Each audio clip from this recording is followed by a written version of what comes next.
Olá pessoal, tudo bem com vocês? Eu espero que sim. Hoje eu, professora Eliane e o professor Ali, estamos aqui no laboratório da UAB, que é a Universidade Aberta do Brasil, para mostrarmos para vocês algumas vidrarias comuns no laboratório, que vocês terão acesso quando o nosso laboratório estiver pronto. Eu vou mostrar para vocês a vidraria, como ela é e a sua função, para que vocês já se familiarizem com essa vidraria e como ela vai ser utilizada no nosso laboratório. Primeiro, eu vou começar com o bastão de vidro. Essa vidraria é muito comum. Qual é a função dela? É basicamente a função que uma colher tem na cozinha, é você misturar soluções, volumes, para realizar alguma reação química. Lembrando que antes e após o uso, você deve limpar para evitar qualquer contaminação, tanto na sua reação, quanto para os futuros colegas que irão utilizar. Bem simples a aplicação dela.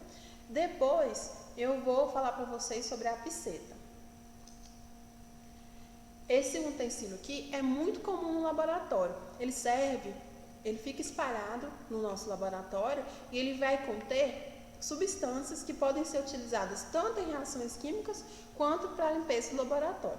Geralmente ele pode ter álcool 70%, água destilada, que é a água que passa pelo processo de destilação para tirar outras substâncias que podem estar junto dela. Pode ter também água miliquê, que é uma água que também é purificada. E sempre vai ter a especificação, quando for álcool 70, vai estar escrito álcool 70. Quando tiver água destilada também vai estar escrito. E água miliquê da mesma forma. É um recipiente que sempre tem que estar bem limpo e bem especificado e vai estar espalhado durante todo o processo das nossas experiências no nosso laboratório. Depois, nós temos a proveta. Essa vidraria aqui no laboratório, ela pode ser encontrada em plástico ou também em vidro e ela é utilizada para você transferir volumes e para você aferir volumes. Essa proveta aqui, por exemplo, ela tem 50 ml. Então, nela, você consegue medir um volume de até 50 ml. Lembrando que sempre limpá-la antes e após o seu uso. Depois nós temos o becker. Qual a função do becker? Nesse becker, que pode ser também de vidro ou de plástico, você pode realizar várias reações químicas e você também pode aferir volumes, mas a proveta é mais indicada nesses casos. Ele também pode ser utilizado, você também pode colocar ele em reações onde vai ter uma elevação da temperatura e também pode ser guardado dentro da geladeira, desde que devidamente vedado e você respeite todas as normas de segurança do laboratório onde você está realizando as suas atividades. Esse aqui, por exemplo, é um becker menor, porque assim como a proveta, ele pode ser encontrado de diversos tamanhos, desde beckers de 50 ml, bem pequenininhos, de 100 como esse aqui, até beckers de 5 litros. Vai depender do tamanho da reação que eu vou fazer. Aqui nós temos a pera. Esse utensílio aqui, ele é utilizado junto com a bureta, que é uma outra vidraria, para realizar a transferência de volumes dentro da capela de exaustão, que eu vou mostrar para vocês em outro vídeo. Com essa pipeta aqui, eu consigo, quando eu coloco ela na bureta, eu consigo sugar o reagente líquido que eu estou utilizando e depois eu consigo liberar em outro recipiente, evitando assim possíveis acidentes. Lembrando que ao usar a pera, você tem que garantir que ela esteja sem nenhum ar dentro, que ela esteja vazia e tem que tomar muito cuidado para não transferir nenhum líquido para dentro dela, porque assim ela vai ser contaminada e pode contaminar o experimento dos futuros colegas.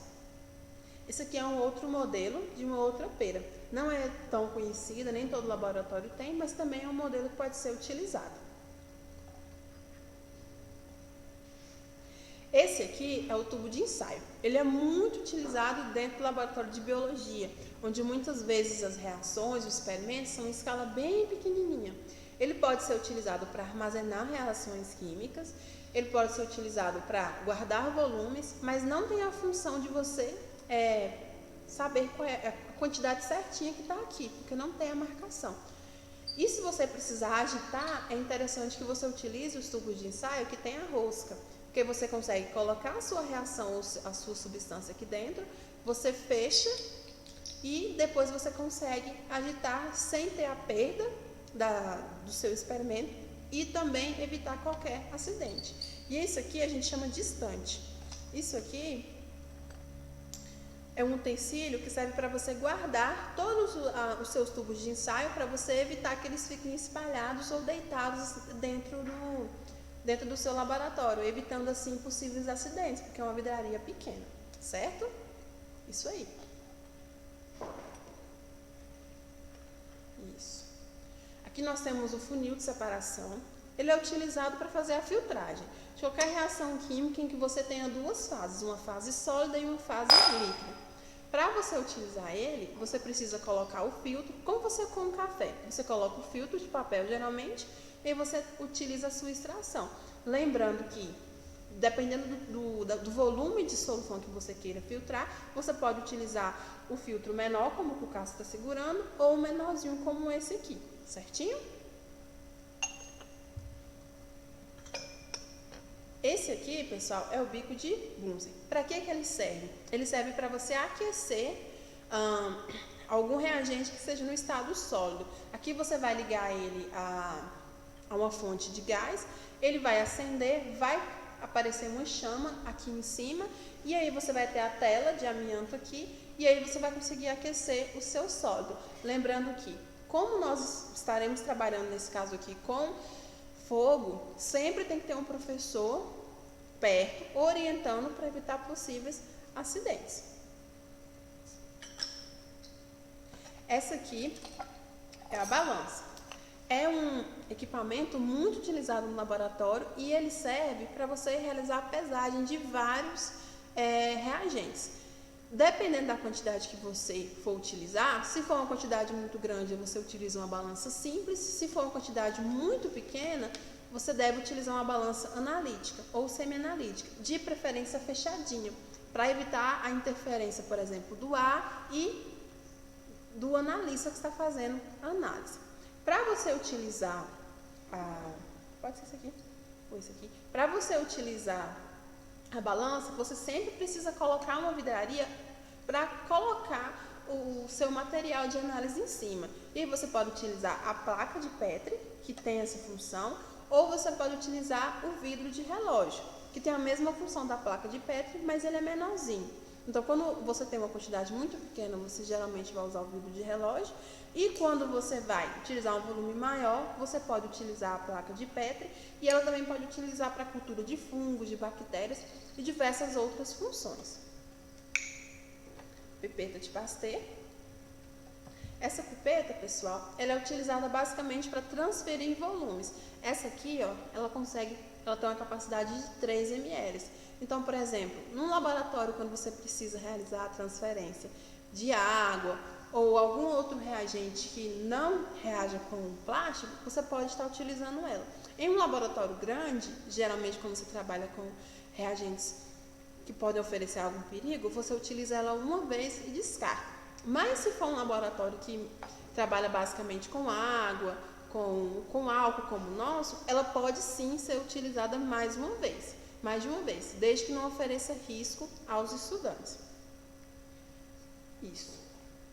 Aqui nós temos o almofariz e o pistilo. Qual é a função dele? Ele serve para você triturar plantas ou algum reagente que você queira reduzir as suas dimensões. Ou seja, quando você precisa ter uma planta seca e você precisa transformar ela em um pó, ou você quer analisar um reagente, uma quantidade de solo que precisa reduzir as suas dimensões, aí você vai utilizar ele para realizar essa função. Bem simples e de uso muito comum no laboratório. Falta o termômetro. Isso. E para finalizar, esse aqui é o termômetro. Qual é a função do termômetro? Ele vai aferir a temperatura de uma reação química ou de um sistema que você precise realizar o controle da temperatura. Então, por exemplo, quando você trabalha com o reator muitas vezes ele te dá a temperatura naquele momento e te dá a variação. Mas quando é um experimento simples, realizado dentro do laboratório, a principal forma que você tem de saber a temperatura ali dentro é a partir do termômetro. Lembrando que ele é uma vidraria relativamente cara, se comparada com as outras, então tem que se ter muito cuidado ao colocar ela dentro de um sistema e também com a limpeza, sempre verificando se ele está limpo antes e após a análise. Bom, pessoal, era isso. Eu espero que vocês tenham entendido. Qualquer dúvida, vocês podem nos procurar durante a semana. Uma ótima semana.